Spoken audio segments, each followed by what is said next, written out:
How's it going, everyone? Mask here, back with some Eve Echoes, and today we're going to be talking all about Intumescent condensed asteroid belts.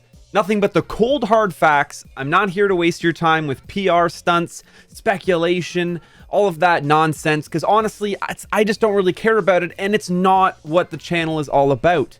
Now, if you learn anything from these videos or you enjoy them, I am going to keep trying to put out the best quality Eve Echoes content I can. And I would love any of your feedback on how to improve at any time.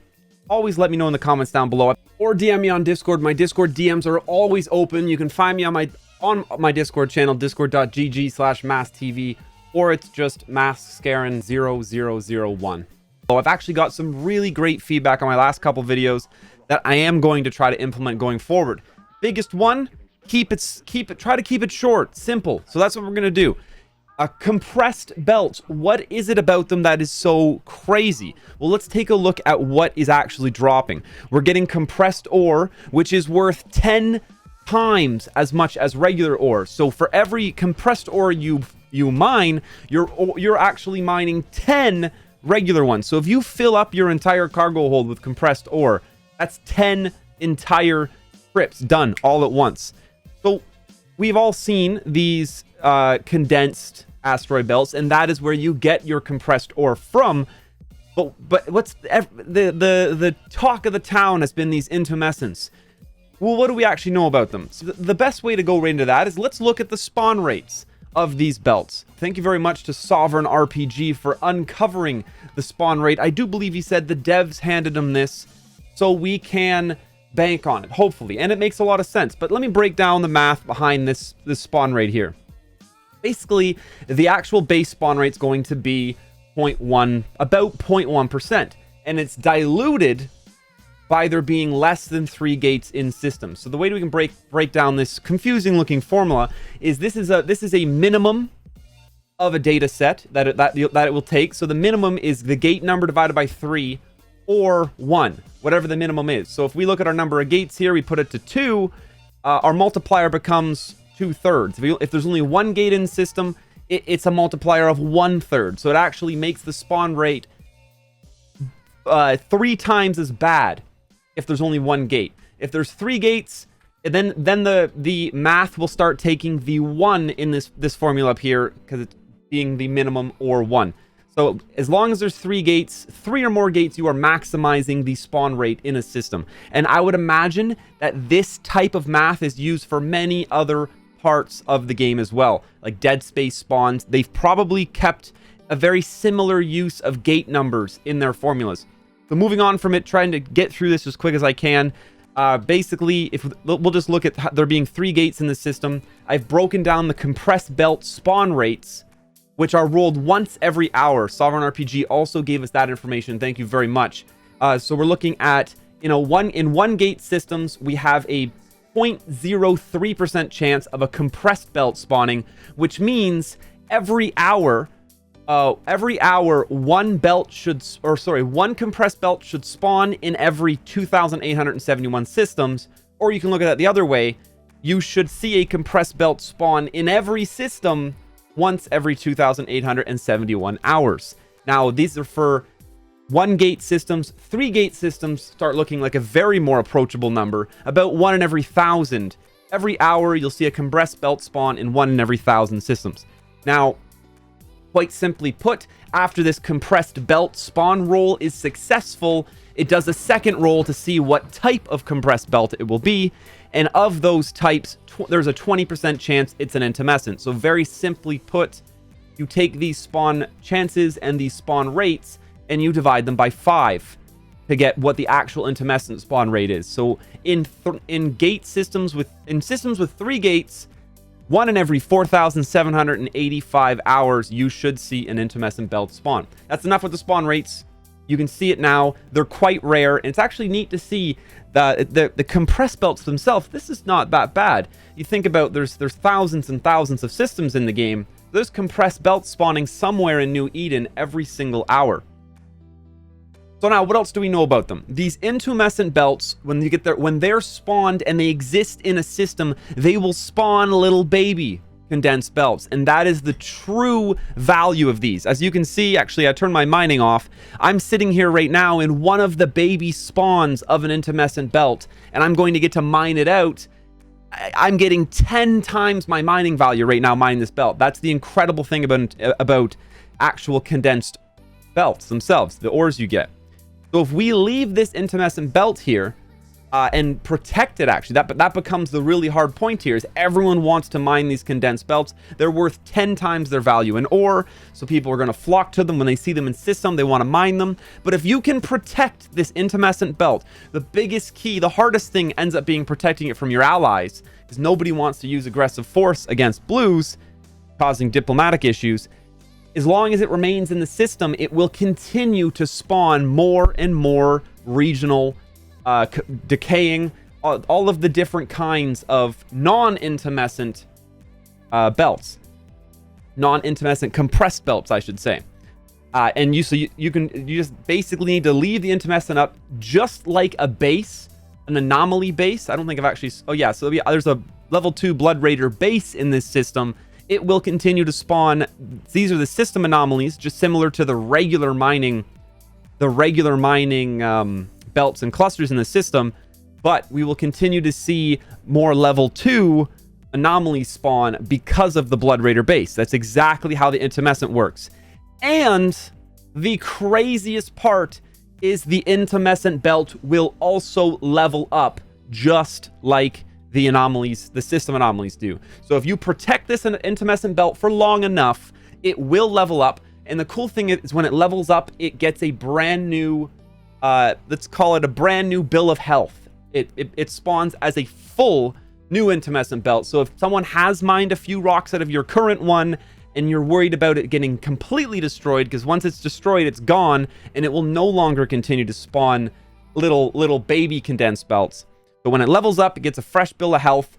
The only thing we know about we don't actually know what the formula is for when it spawns little baby belts, or the formula for why it levels up. These are complete unknowns at the moment. There's tons of speculation, but there are no facts about that, and that's all I'm here to talk about. What we do know is the Intumescent will spawn significantly lower than the system level, just like a regular anomaly base, and its potential for leveling up is the actual belt level in system. We have never seen an Intumescent belt level higher than the regular belts in the same system. So we can't get it to go to 10 if the regular mining belts are only at 8. Now, that being said, it is an absolute dream. And I have never personally seen a level 10 Intumescent belt.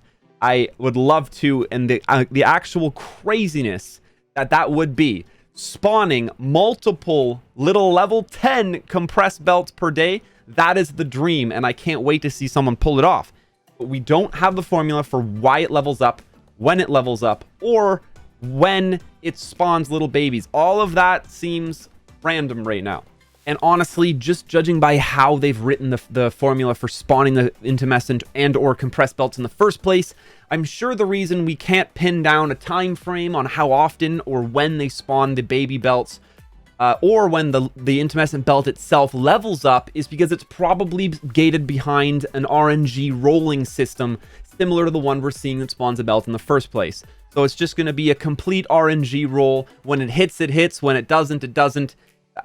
I've seen Intumescent belts level up extremely quick almost every other day, and I've seen Intumescent belts stuck not leveling up for 2 to 3 weeks at a time. So it's just been completely random when it comes to that, and I think that's literally just how it's coded. We've covered why they're great, how they spawn. We've touched on how to help actually keep these things alive, see them grow. I want to see a level 10 Intumescent belt, so start sending some scouts out. Find your Intumescent belts. Put together a team to defend them, keep them alive.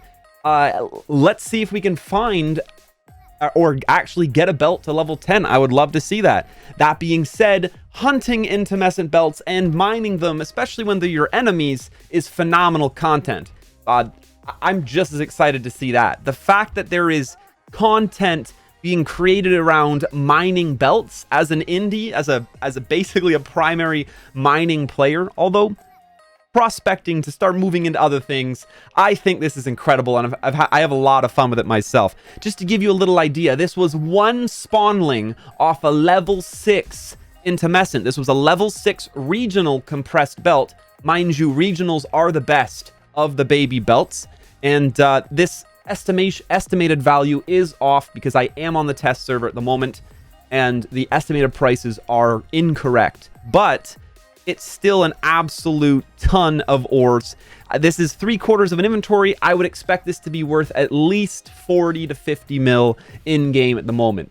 For this short amount of time I spent mining, absolutely incredible. Now let's say you have 10 Intumescent belts under your protection. You got a team together. You've managed to keep 10 Intumescent belts alive. We're talking 3, 4, maybe even more actual spawns off that Intumescent every single day times 10. We're farming. We're talking about farming 40 little compressed spawnlings every day at 50 mil a pop, and this is just a level 6 estimate. At 50 mil a pop, we're already breaking way past 1 billion worth of ores every single day. Not to mention if they hit level 7, level 8. At level 7, level 8, and beyond, you're starting to fill multiple retriever holds per spawn. Billions, billions, billions. An Intumescent belt is worth so much more than even an outpost. I think it is hilarious, the PR crap that we see over people getting outpost kills. This little hidden structure somewhere you found that, woo, probably the defenders, there's a chance the people that would have been able to defend it didn't even know where it was. This is the money pot of the game right now, and I would love to see more people forming teams, trying to protect them. There is content around these belts. Admittedly, they're just as much fun to try to hunt down and kill than they are to protect. That's going to do it for today's video. That's everything I currently know about Intumescent condensed belts, and that's kind of just looking around the community and collecting together the information I've seen as well, and just going like this to all the bullshit. So I hope you're enjoying them as much as I am. Keep your eye out for Intumescent belts. They're crazy value, but it takes a lot of work to make it happen. I'd love to see more people do it.